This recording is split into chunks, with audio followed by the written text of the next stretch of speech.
Hello बेटा जी, welcome to all to my new channel Puja institution. I hope आपको अभी तक मेरी सभी वीडियो अच्छे से समझ में आई होगी। आप सभी ने नोट डाउन किया होगा पोएटिक डिवाइसेस को। चलिए स्टार्ट करते हैं हमारी next poem, that is animals.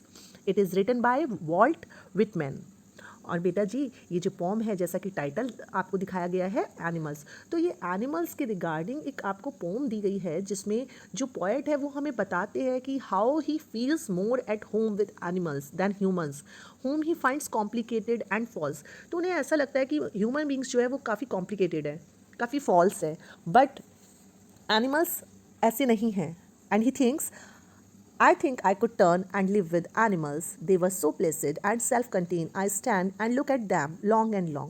So poet यहाँ पे बता रहे हैं कि उन्हें ऐसा लगता है कि वो एनिमल्स के साथ रह सकते हैं। इवन वो एनिमल्स उन्हें पसंद है कि काश वो एनिमल्स ही होते, या अगर उन्हें मौका मिले तो वो ज़रूर बनना चाहेंगे। Because animals are so placid. Placid means calm, quiet, बहुत शांत होते हैं, सेल्फ कंटेन होते हैं। सेल्फ कंटेन मीन्स उनका अपने ऊपर, खुद के ऊपर काफ़ी कंट्रोल होता है एनिमल्स का खुद पे। आई stand and look at them long and long. और पोएट ऐसा कहते हैं कि वो कई बार खड़े हो जाते हैं और बहुत देर तक एनिमल्स को देखते रहते हैं। They do not sweat and whine about their condition, they refers to animal. Animals जो है वो रोते नहीं हैं बेटा जी। स्वेट एंड वाइन का मीनिंग है टू क्राई और टू कंप्लेन। तो एनिमल्स कंप्लेन नहीं करते हैं, रोते नहीं अपनी कंडीशंस को लेके, जैसे कि हम ह्यूमन बींग्स, हम किसी भी सर्कमस्टेंसेज में हो, हमारी कोई ना कोई कंप्लेन ज़रूर रहती है। सो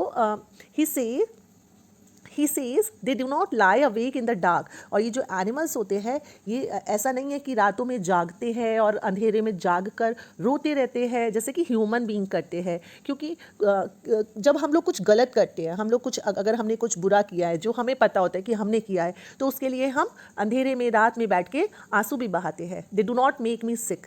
और पोएट कहते हैं कि जो एनिमल्स है ये मुझे परेशान नहीं करते, ट्रबल नहीं देते। ये मेरे साथ ऐसा कुछ गॉड की ड्यूटी को लेकर डिस्कस नहीं करते जैसे कि ह्यूमन बीइंग करते हैं कि हमारा ये ड्यूटी होता है, हमें गॉड के लिए ऐसा करना चाहिए, वैसा करना चाहिए। नो वन इज डिससेटिस्फाइड और नॉट वन इज डिससेटिस्फाइड। और पोएट कहते हैं कि हम ह्यूमन बींग सेटिस्फाइड नहीं है, but they animals are satisfied. Not one is demented. बेटा जी, डिमेंटेड का मीनिंग होता है अफेक्टेड विद मैडनेस। तो पॉइंट यहाँ पे बता रहे हैं कि जो एनिमल्स होते हैं वो ना ही कंप्लेन करते हैं, ना ही गॉड के बारे में कोई ड्यूटी के लिए मुझसे डिस्कस करके मुझे परेशान करते हैं, और ना ही वो लोग डिससेटिस्फाइड है, और ना ही वो लोग अफेक्टेड है मैडनेस से। Demented means affected with madness with the many of ऑनिंग things. तो किस चीज़ का पागलपन है ह्यूमन बींग्स को कि हम लोगों को मटेरियलिस्टिक थिंग ऑन करनी है, बट एनिमल्स के साथ ऐसा नहीं है। Not one needs to another. और नीड्स मीन्स बेटा जी band.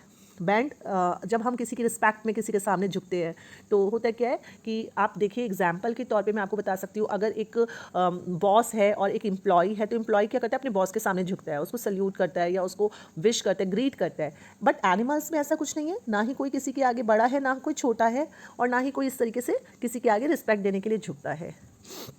Not to his kind that live thousand of years ago, not one is respectable. और ना ही इन लोगों में कोई बहुत ज़्यादा रिस्पेक्टेबल है, ना ही कोई अनहैप्पी है। So they show their relations to me. तो ये एनिमल्स जो है मुझे अपने रिलेशंस दिखाते हैं, एंड और मैं उनको एक्सेप्ट करता हूँ वो जैसे भी है। They bring me token of my self. और वो जो एनिमल्स है वो मुझे ऐसा लगता है वो मेरे ही सिंबल है, मेरे जैसे है। They evince them plainly in their position.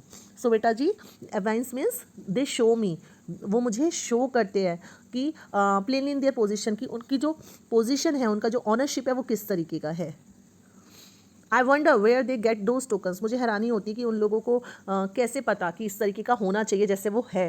तो ऐसा लगता है जैसे वो मुझे शो करते हैं कि मैं ऐसा हूँ। Did I pass that way huge times ago. तो पॉइंट को ऐसा लगता है कि क्या कभी ऐसा तो नहीं हुआ था कि ये सब चीज़ें जिनमें मैं बिलीव करता हूँ वो मुझसे कभी, वो वर्च्यूज़, वो वैल्यूज़ मुझसे कभी गिर गई होंगी बहुत समय पहले। नेग्लिजेंटली ड्रॉप देम, हो सकता है मैंने केयरलेसली कभी उन वैल्यूज़ को खो दिया और उनको वो वैल्यूज़ मिल गई होगी उन एनिमल्स के पास जो आज बहुत ही सेटिस्फाइड पोजीशन में रहते हैं। और इसी के साथ हमारी पोम कंप्लीट हो जाती है बेटा जी। चलिए बात करते हैं पोएटिक डिवाइसेस की। पर्सोनिफिकेशन जो है, यहाँ पे आप देख सकते हैं कि पर्सोनिफिकेशन किया गया है। रिपीटेशन, रिपीटेशन का भी यहाँ पे यूज़ हुआ है पोइटिक डिवाइस का। रिपीटेशन में हम क्या करते हैं, वर्ड या फ्रेज को रिपीट होते हुए देख सकते हैं more than one time, as I stand and look at them long and long. So long word को 2 टाइम रिपीट किया गया है, so we can say that यहाँ पे रिपीटेशन का यूज़ किया गया है। और बेटा जी यहाँ पे एलिट्रेशन का भी यूज़ हुआ है, जो कि अभी तक हमारी सभी पोम में हुआ है। They do not make me sick, make me, I wonder where they get those tokens. तो WW को आप बार बार रिपीट होते हुए देख सकते हैं, TT को आप इस लाइन में बार बार रिपीट होते हुए देख सकते हैं। सो हम कह सकते हैं कि यहाँ पे रिपीटेशन, एलिट्रेशन एंड पर्सोनिफिकेशन का यूज़ किया गया है। इसके अलावा बेटा जी अगर राइमिंग स्कीम की मैं आपसे बात करूँ तो हम इस पोम में किसी भी सेंटेंस के लास्ट वर्ड का राइमिंग वर्ड बनते हुए किसी भी वर्ड को नहीं देख पा रहे हैं। Are, contain, long, condition, sins, God.